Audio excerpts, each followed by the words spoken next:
We got some terrible breaking news overnight from the United States of America. 2 Israeli diplomats have been shot dead on the streets of Washington, D.C. I'll give you some full coverage right now on what exactly is going on. Very sad day. Proper blood libel on the streets of America by the mainstream media against the state of Israel and against the Israeli people, against the Jewish people. We'll get into this. This isn't me crying anti-Semitism. This is straight up blood libel that's been circulating in the media. Let's get into the clip here about what exactly happened. Okay, so we're at the scene of the attack here. There was a shooting here about an hour ago outside the Israeli museum, or sorry, the Jewish museum here in Washington, D.C. At approximately 9:08 p.m. tonight, we received multiple calls for a shooting in the area of 3rd Street and F Street Northwest. Officers located 1 adult male and 1 adult female unconscious and not breathing at the scene.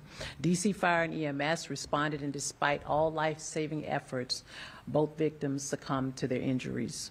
The preliminary investigation indicates that both victims were exiting an event at the Capitol Jewish Museum located in the 500 block of 3rd Street Northwest when the shooting occurred.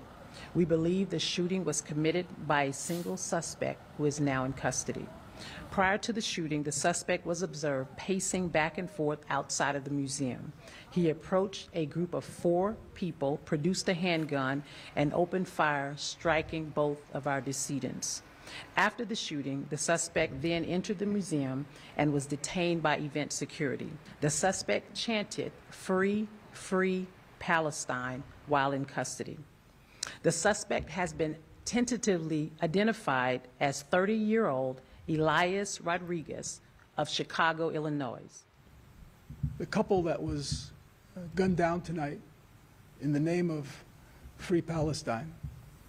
It's a young couple about to be engaged. The young man purchased a ring this week with the intention of proposing to his girlfriend next week in Jerusalem. They were a beautiful couple who came to enjoy an evening in Washington's Cultural Center. I will say this: we are a resilient people. The people of Israel are resilient people, and the people of the United States of America are resilient people. Together we won't be afraid. Together we'll stand, and we're going to overcome moral depravity of people who think that they're going to achieve political gains through murder. On the way in, Ms. Bondi was kind enough to hand me the phone.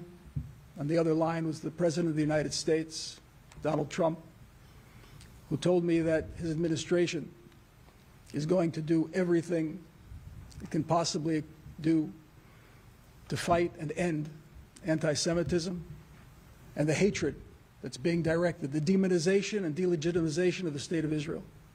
I spoke to the President of the United States multiple times tonight on behalf of the President.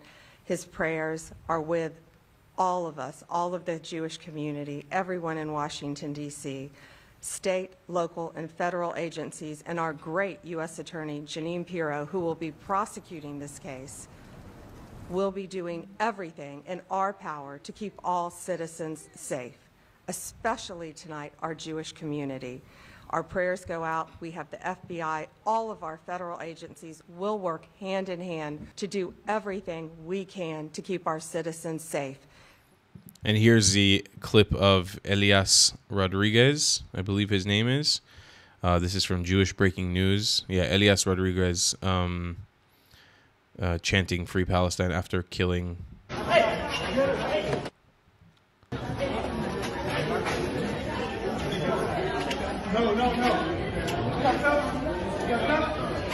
Free, free Palestine!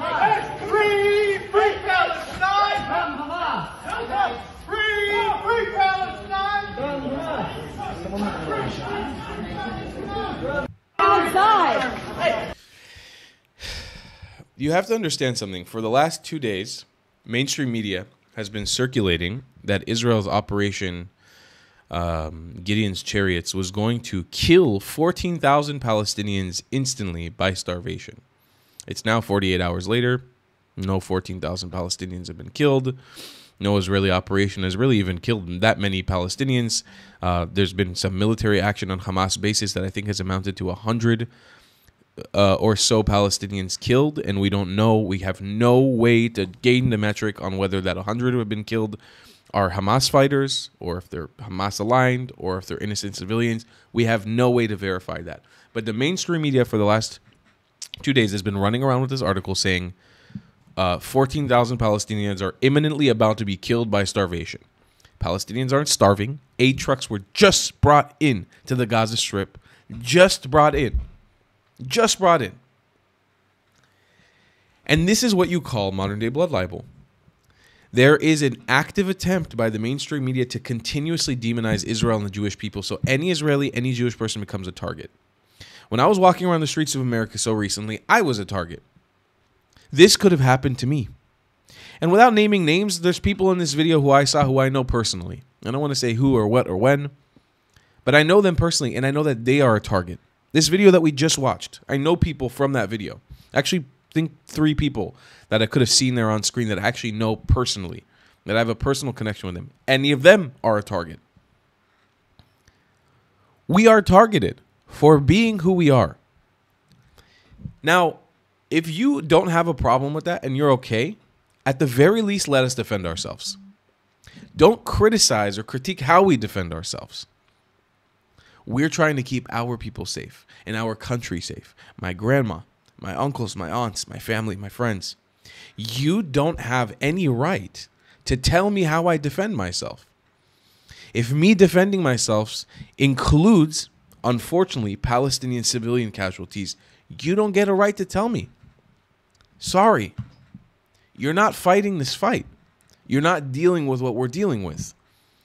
And now so, even in faraway areas like the United States of America and in the Western world, Jews are a target everywhere for defending themselves. I'm done apologizing. I think all of us are done apologizing. And I really do think you're going to start seeing a very ugly face to the Jewish people. If you think so far you've seen a very ugly face, if you think we're very gross and evil, and I think you're about to see a very, very ugly face in the coming years to the Jewish people, one that you probably don't want to deal with. And this isn't me coming up with this, is a threat. Keep demonizing Jewish people. Keep demonizing Israelis. Keep pushing us into a corner. Keep doing it over and over again. I don't think you're going to be happy with the result. I really don't think so.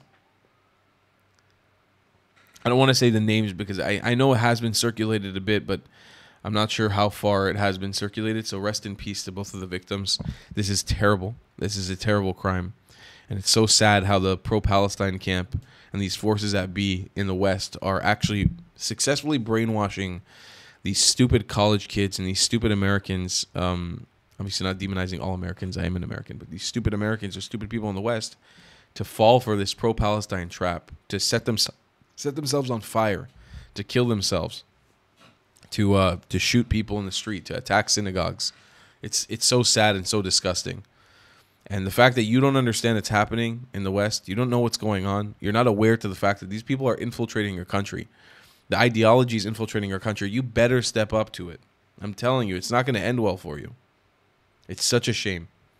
Rest in peace. And I'll see you guys in the next one. I love you long time. Goodbye, Klats.